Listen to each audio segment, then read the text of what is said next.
আজ ২৯শে এপ্রিল বাংলাদেশের ইতিহাসের এক বিভীষিকাময় দিন। ১৯৯১ সালের এই দিনে প্রলয়ঙ্করী ঘূর্ণিঝড় ম্যারিয়ান লণ্ডভণ্ড করে দিয়েছিল দেশের দক্ষিণ পূর্ব উপকূল।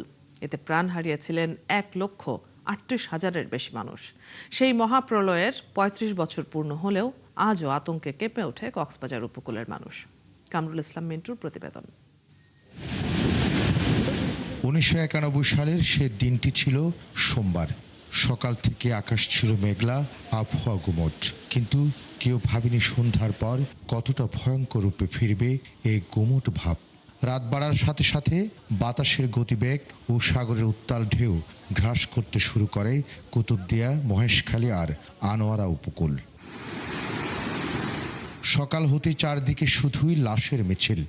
লোনা পানিতে ভাসছিল মৃত মানুষ আর গবাদি পশু। পানিটা ছুটে গিয়ে ওরা ছুটে গিয়ে বল আমার এটা ধরো না দিয়ে গাছ পাম ফানাইছে দে গাছ উগার দিলাম নারকেল গাছ যেটা ডাব ফারাম মারছে গাছ এই ধুয়ে যেত। ৩.৫ দশক পার হলেও সেই ঘূর্ণিঝড়ে উদ্বাস্তু হওয়া হাজারো পরিবার আজও ঘুরে ফিরতে পারেনি।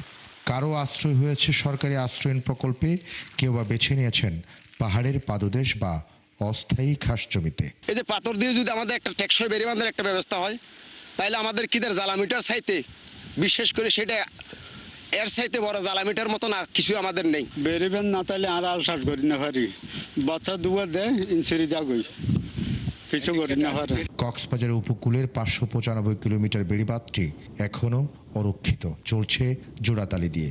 এখনো দুর্যোগ মানে সাগরের কাছে সব হারানোর ভয়। বৈশাখ মাস আসছে না, এই হচ্ছে শুরু হবে যে বন্যা, এর রাস্তাঘাটই সম্পূর্ণ ঢোকা থাকবে, ঘর বাড়ি কিন্তু পুরা থাকে শক্ত। পানি এমবোর্ড আইয়ের বাসা হোক দে যখন এটা বেশি গিয়ে জায়গায় হরডং জায়গায় বাইরে হোক বাসা দে।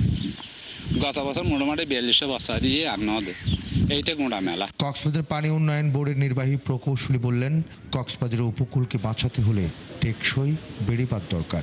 কুতুবদিয়ার প্রজেক্টটা মানে একেবারেই জরুরি, ওই জনপদকে বাঁচানোর জন্য এটা খুবই জরুরি। কারণ আপনার বেড়িবাঁধ হয়েছিল সেই ৬০-এর দশকের আগে বা ৬০-এর দশক, এরপর কিন্তু ওইভাবে আসলে ডেভেলপ হয় নাই, বা বেড়িবাঁধকে হয়তো মাঝে মধ্যে কিছু কাজ হয়েছে। ওটা জরুরি, ওটা হলে আপনার ওই এলাকার জন্য মোটামুটি সেফ। ৩ ফেজে আছে, এক ফেজ যদি আমরা আগেরটা করি সি ফেজ, যেটা এটা দিয়ে বেশি আপনার হচ্ছে ভাঙনটা হয় বা ইয়েটা হয় আর কি, জলোচ্ছ্বাসটা হয়। পানি উন্নয়ন বোর্ড বলছে শুধু কুতুবদিয়া মহেশখালী নয়, পুরো কক্সবাজার উপকূলের সব বেড়িবাঁধের অবস্থা জরাজীর্ণ।